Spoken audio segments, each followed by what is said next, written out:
Custody കൊലപാതകം, സർക്കാർ മുതൽ കൊള്ളയടിക്കൽ, ബലാത്സംഗം തുടങ്ങിയ ആരോപണങ്ങൾ നേരിട്ട് സസ്പെൻഷനിലാകുന്ന SP, മൊബൈൽ ഫോൺ ചോർത്തൽ, അനധികൃത സ്വത്ത് സമ്പാദനം തുടങ്ങിയ ഗുരുതര ആരോപണങ്ങൾ നേരിട്ടിട്ടും ഒന്നും സംഭവിക്കാതെ അധികാരത്തിൽ തുടരുന്ന ADGP, ആഭ്യന്തരമന്ത്രിയേക്കാൾ പവർഫുള്ളായ പൊളിറ്റിക്കൽ സെക്രട്ടറി, സാധാരണക്കാരന് നീതി എന്നത് ബാലികേറാ മലയാകുന്ന ഭരണ സംവിധാനം. ഒരു സംസ്ഥാനത്തിന്റെ നെടുംതൂണായ ആഭ്യന്തര വകുപ്പ് ഇത്രയും അഴിമതി ആരോപണങ്ങൾ നേരിട്ട കാലമുണ്ടായിട്ടില്ല. എന്നിട്ടും മാധ്യമങ്ങൾ പോലും പറയാൻ മടിക്കുന്ന ചില വാർത്തകൾ യവനിയയ്ക്ക് മുന്നിൽ ഒളിഞ്ഞുകിടക്കുന്നു. കൂടുതൽ അറിയുവാനായി അവസാനം വരെ വീഡിയോ കാണുവാൻ മറക്കരുത്. RR ടോക്സിലേക്ക് എല്ലാവർക്കും സ്വാഗതം. വീഡിയോ ഇഷ്ടപ്പെട്ടാൽ ദയവായി ചാനൽ സബ്സ്ക്രൈബ് ചെയ്യാനും വീഡിയോ ലൈക്ക് ചെയ്യാനും കമന്റ് ചെയ്യാനും ഷെയർ ചെയ്യാനും മറക്കരുത്. സംസ്ഥാനത്തെ ആഭ്യന്തര വകുപ്പ് മുഖ്യമന്ത്രി പിണറായി വിജയൻ നേരിട്ട് ഭരിക്കുന്ന വകുപ്പ്. അതെ, ആഭ്യന്തര വകുപ്പിനെ കുറിച്ച് പറയുമ്പോൾ തുടങ്ങേണ്ടത് സ്വർണ്ണക്കള്ളക്കടത്ത് മുതലാണ്.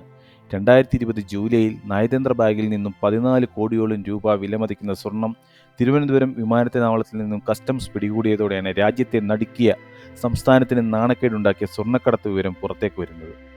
UAE കോൺസുലേറ്റിലെ 2 ഉദ്യോഗസ്ഥരടക്കം 6 പേരാണ് കേസിൽ പ്രതികളായത്. പ്രതികളിൽ ഒരാൾ കേരള മുഖ്യമന്ത്രിയുടെ പ്രിൻസിപ്പൽ സെക്രട്ടറി ആയിരുന്നു എന്നത് സംസ്ഥാനത്തിനേറ്റ കടുത്ത പ്രഹരമായിരുന്നു. പ്രിൻസിപ്പൽ സെക്രട്ടറിയായ M. ശിവശങ്കർ മുഖ്യമന്ത്രിയുടെ ഓഫീസിന്റെ സർവാധികാരിയായിരുന്നു.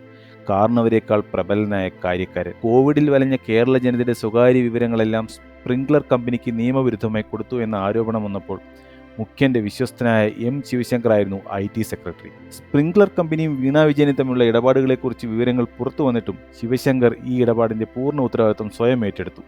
രാജാവിനേക്കാൾ രാജഭക്തിയുള്ള അനുചരനാണെന്ന് തെളിയിച്ചു. അതുകൊണ്ട് തന്നെയാണ് രാജ്യദ്രോഹ കുറ്റം വരെ ചുമത്തി അറസ്റ്റിലായിട്ടും ഏതാനും ദിവസത്തെ സസ്പെൻഷൻ ഒഴികെ ശിവശങ്കറിന് മറ്റച്ചടക്ക നടപടികളൊന്നും നേരിടേണ്ടി വന്നില്ല. ഈ ശിവശങ്കറിന്റെ വെർഷൻ 2.0 ആയിട്ട് വേണം ഇപ്പോഴത്തെ നമ്മുടെ ADGP അജിത് കുമാറിനെ കാണാൻ. സ്വർണ്ണക്കടത്ത്, കൊലപാതകം, ഫോൺ ചോർത്തൽ തുടങ്ങി സകല അവിഹിത ഇടപാടുകളും കേരളത്തിൽ നേതൃത്വം നൽകുന്ന ആളാണ് അജിത് കുമാർ എന്ന് ഉറപ്പിച്ചു പറയുന്നത് മറ്റാരുമല്ല, ഭരണകക്ഷി MLA ആയ അൻവറാണ്. ഇത് വളരെ ഗൗരവമായ ഒരു സാഹചര്യമാണ്. അല്ലെങ്കിൽ പിണറായിക്ക് വളരെയധികം തലവേദന കൂട്ടുന്നു എന്ന് പറയേണ്ടിയിരിക്കുന്നു. സ്വർണ്ണക്കള്ളക്കടത്ത് പ്രതി സ്വപ്ന സുരേഷുമായി MR അജിത് കുമാറിന് ബന്ധമുണ്ടെന്ന ആരോപണം വളരെ നേരത്തെ വന്നിരുന്നു. മുഖ്യമന്ത്രിയുടെ കുടുംബത്തിനെതിരെ സ്വപ്ന വെളിപ്പെടുത്തലുകൾ നടത്തിയതോടെയാണ് അന്ന് വിജിലൻസ് ഡയറക്ടറായിരുന്ന അജിത് കുമാർ സരിത്തിനെ നിയമവിരുദ്ധമായി പിടിച്ചുകൊണ്ടുപോയത്. തന്നെ സ്വാധീനിക്കാൻ അജിത് കുമാർ ശ്രമിച്ചെന്ന സ്വപ്ന സുരേഷിന്റെ ആരോപണത്തെ തുടർന്ന് വിജിലൻസ് ഡയറക്ടർ സ്ഥാനം നഷ്ടപ്പെട്ടുവെങ്കിലും തൊട്ടു പിന്നാലെ അജിത് കുമാർ ക്രമസമാധാനത്തിന് ചുമതല ഏറ്റെടുത്തു. മനോഹരമായൊരു നടപടി. അജിത് കുമാർ എല്ലാ കാലത്തും ഭരിക്കുന്ന പാർട്ടിയുടെ വിശ്വസ്ത സേവകനായിരിക്കാൻ ശ്രമിച്ചിട്ടുള്ള ഒരു ഉദ്യോഗസ്ഥനാണ്. ഇതാണ് ചരിത്രം സൂചിപ്പിക്കുന്നത്. സോളാർ തട്ടിപ്പ് കാലത്ത് പല പ്രമുഖർക്കെതിരെയുള്ള പരാതികൾ ഒത്തുതീർപ്പാക്കാൻ അന്ന് കൊച്ചി സിറ്റി പോലീസ് കമ്മീഷണറായിരുന്ന അജിത് കുമാർ ഇടപെട്ടു എന്ന് പരാതിക്കാരി ആരോപിച്ചിരുന്നു. റിയൽ എസ്റ്റേറ്റ് ഇടനിലക്കാരനായ മുഹമ്മദ് ആട്ടൂരിന്റെ തിരോധാനത്തിൽ അജിത് കുമാറിന് പങ്കുണ്ടെന്ന PV അൻവർ MLAയുടെ ആരോപണം മറ്റൊരു പ്രധാന ആരോപണമാണ്. ഇത്രയൊക്കെ ഗൗരവമുള്ള ആരോപണങ്ങൾ വന്നിട്ടും ക്രമസമാധാന ചുമതല പോലെയുള്ള പ്രധാന ഉത്തരവാദിത്വത്തിൽ അജിത് കുമാർ തുടരുന്നു എന്നത് മേപ്പടിയാന് മുഖ്യനും പാർട്ടിയുമായുള്ള അടുപ്പമല്ലേ സൂചിപ്പിക്കുന്നത്? കസ്റ്റഡി കൊലപാതകം മുതൽ ബലാത്സംഗം വരെയുള്ള ആരോപണങ്ങൾ നേരിടുന്ന SP സുജിത് ദാസ്, SP-യുടെ ക്യാമ്പ് ഓഫീസിലെ മരം അനധികൃതമായി മുറിച്ചു കിടത്തിയെന്ന ആരോപണവും, എന്നിട്ടും സസ്പെൻഷനപ്പുറം ഒരു നിയമ നടപടിയും സ്വീകരിക്കാൻ പിണറായി വിജയൻ ധൈര്യമില്ല. അതുമാത്രമല്ല, സുജിത് ദാസിനെ സംരക്ഷിക്കാനാണ് അവസാന നിമിഷം വരെയും പിണറായി ശ്രമിച്ചത്. ഇത് വളരെ ശ്രദ്ധേയമായ ഒരു കാര്യമാണ്. ആത്മകഥ എഴുതിയതിൻ്റെ പേരിൽ മാത്രം ജേക്കബ് തോമസ് എന്ന സംസ്ഥാന പോലീസിലെ ഏറ്റവും മുതിർന്ന ഉദ്യോഗസ്ഥനെ 2.5 വർഷം സർവീസിൽ നിന്നും മാറ്റി നിർത്തിയ പിണറായി സർക്കാരാണ് ഈ കേസുകളിലൊക്കെ ഇങ്ങനെയൊക്കെ പ്രതികരിക്കുന്നതെന്ന് കാണുമ്പോൾ കാര്യങ്ങളുടെ കിടപ്പ് ഏകദേശം വ്യക്തമാകുന്നു സാധാരണക്കാരായ എല്ലാ ആൾക്കാർക്കും. മുഖ്യമന്ത്രിയുടെ പൊളിറ്റിക്കൽ സെക്രട്ടറി P. ശശിക്കെതിരായി അൻവർ MLA ഉയർത്തിയ ആരോപണങ്ങളാണ് പിണറായി വിജയനും CPIM-നും മറ്റൊരു വലിയ കെണിയായി മാറിയിരിക്കുന്നത്. ജനാധിപത്യ കേഡർ പാർട്ടിയുടെ രീതി, ജനാധിപത്യം എന്നൊക്കെ പറഞ്ഞ് പാർട്ടി സമ്മേളനങ്ങളിൽ ഒരു തട്ടിക്കൂട്ട് ചർച്ച നടത്തി ഇതൊക്കെ ഒതുക്കാനാണ് സാധ്യത. അൻവർ പാർട്ടി മെമ്പർ അല്ലാത്തതുകൊണ്ട് വേറെ മാർഗങ്ങളൊന്നും ഇല്ലതാനും.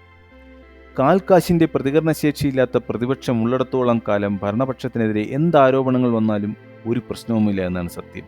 പിന്നെ നമ്മുടെ VD സതീശനെ പോലെ ഒരു പ്രതിപക്ഷ നേതാവാണെങ്കിൽ പറയേണ്ട കാര്യവുമില്ല.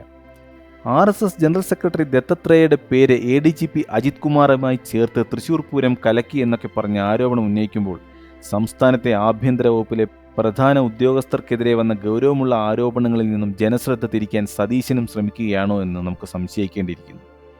ആഭ്യന്തരം പോലെ ഏറ്റവും പ്രാധാന്യമുള്ള ഒരു വകുപ്പ് കുത്തഴിഞ്ഞു പോകുന്നു എന്ന് ഇത്ര വലിയ ആരോപണങ്ങൾ വന്നിട്ടും അതിനെതിരെ വേണ്ട രീതിയിൽ പ്രതികരിക്കാത്തതാണ് പ്രതിപക്ഷ പാർട്ടി എന്ന രീതിയിൽ കോൺഗ്രസിന്റെ പരാജയം. ലോക്സഭാ ഇലക്ഷനിലെ വിജയം ആവർത്തിക്കുമെന്ന അമിത ആത്മവിശ്വാസം ജനങ്ങൾ അറിഞ്ഞു ചെയ്തോളുമെന്ന കോൺഗ്രസിന്റെ ശുഭാപ്തി വിശ്വാസവും അവരെ മെയ്യനങ്ങാത്ത പ്രതിപക്ഷമാക്കി മാറ്റി ഇത് ഇടതുപക്ഷത്തിന് എല്ലാത്തിനും വളം വെച്ച് കൊടുക്കുന്നു എന്നൊരു സത്യം ഇവിടെ നിലനിൽക്കുന്നു. എന്തായാലും ഈ രീതിയിലുള്ള കെടുകാര്യസ്ഥതയും അഴിമതിയും കാരണം സാധാരണ ജനത്തിൻ്റെ സമാധാനപരമായി ജീവിക്കാനുള്ള അവകാശവും പേടിയില്ലാതെ പോലീസ് സ്റ്റേഷനിൽ പോകാനുള്ള സാഹചര്യവുമാണ് ഇല്ലാതാക്കിയിരിക്കുന്നത്.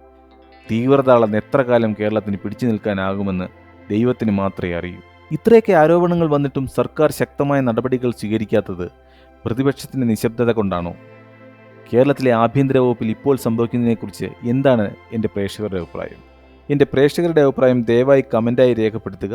വീഡിയോ ഇഷ്ടപ്പെട്ടാൽ ദയവായി ചാനൽ സബ്സ്ക്രൈബ് ചെയ്യാനും വീഡിയോ ലൈക്ക് ചെയ്യാനും കമൻറ്റ് ചെയ്യാനും ഷെയർ ചെയ്യാനും മറക്കരുത്. അടുത്ത വീഡിയോയുമായി വരുന്നതുവരെ നന്ദി, നമസ്കാരം.